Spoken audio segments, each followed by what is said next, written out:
entrepreneurs. How are you guys doing today?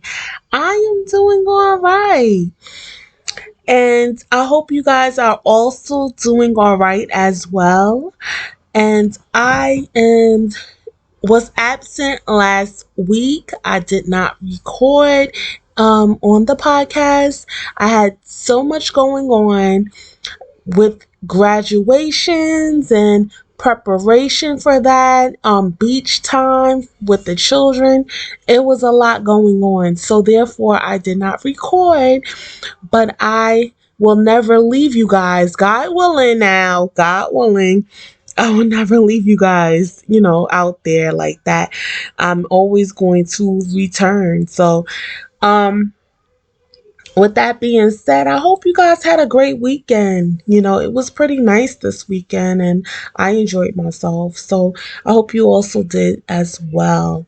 And today, what we're going to talk about is forming a business partnership.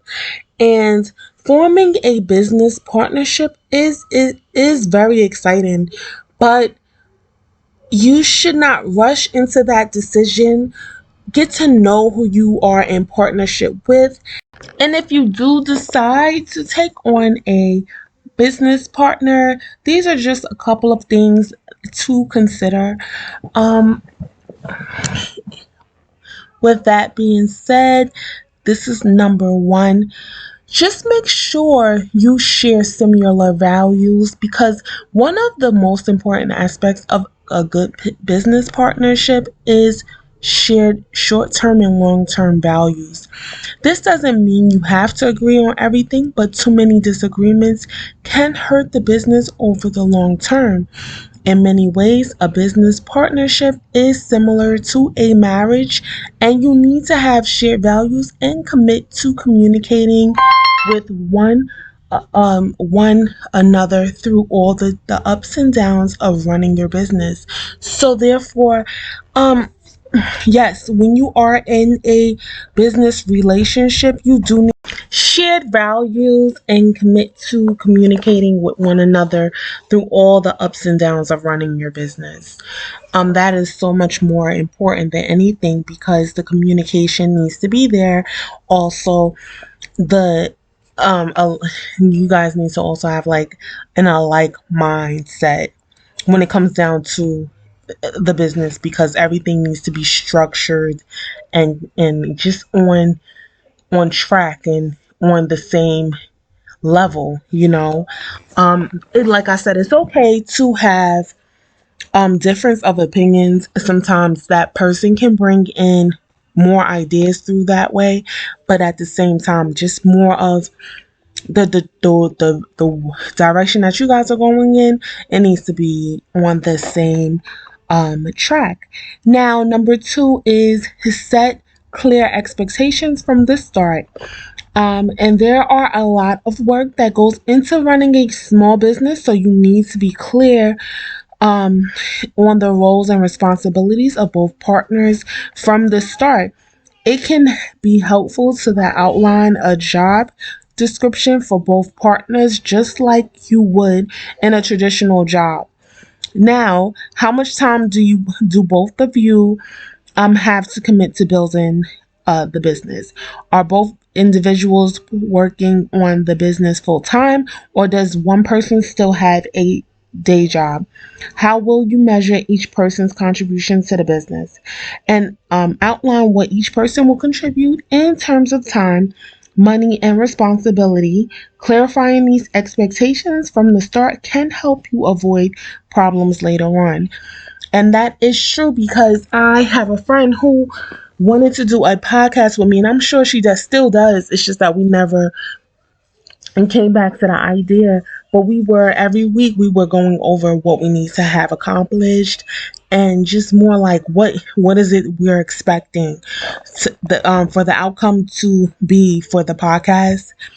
And just more of, we had to be on the same page. It wasn't something that we can just be kind of like here and there with. It would have to be the same kind of like motivation, strength, everything, coming together as one, because you want to make sure that you are having these type of expectations from that particular individual from the start, letting them know what you expecting, what you know, what they, and they need to let you know what they're expecting from you as well.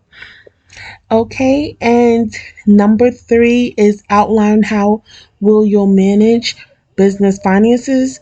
Now, the goal of any business is to generate a profit, so it's important to outline how you plan to manage your business finances. This can be tough for some people, but it's important to talk through your ideas about money from the start. Now, here are a few things you'll want to consider. Number one, will both partners contribute personal income towards growing the business? Number two, are you comfortable taking on debt? Number three, how will you manage the business finances going forward? And number four, once the business starts generating a profit, will you take a salary or focus on reinvesting the business?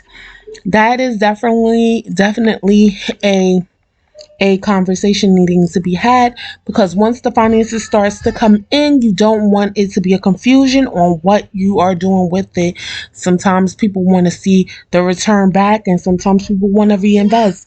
So that is a conversation that needs to be had with the person you are in partner, that is your partner, I should say, in business with. Okay. And the next one is decide what type of legal partnership you'll choose. Next, you will need to decide on your legal business structure. There are three main types of partnerships. You can choose from a general partnership, a limited partnership, and a limited liability partnership. The advantage of choosing a general partnership is that it's fairly easy to set up. You don't have to file with the state, and there are no ongoing fees to pay. However, this type of partnership provides very little liability protection to both partners. In a limited partnership, at least one partner has unlimited liability. The other partner has limited liability, so their personal assets cannot be tied to the business. This type of partnership is typically chosen when both partners have different levels of involvement in the business. A limited liability partnership limits each partner financial responsibility to the business. This structure will provide the most protection to both partners. All right, and so this is something that needs to be discussed as well. Which partnership you will choose, because each partnership is different. So you want to have the best idea for your business. Okay. There is so much more information that needs to be discussed, but right now I did not want to overdraw it out today. So tomorrow we can give you some more information on forming a business partnership along with the next topic. I'll just add that in before we start the next topic, okay? So guys, today has been a little busy for me, and I'm so happy that I was able to get on here to talk with you guys, and I do appreciate the subscribers. I'm so thankful for that. You guys are wonderful. I love you guys, and um just continually be the very best that you can. And thank you for being here in this podcast, listening to us. And we will be back tomorrow, God willing, and we'll talk to you then. All right, have a blessed and wonderful evening. Take care. Bye bye.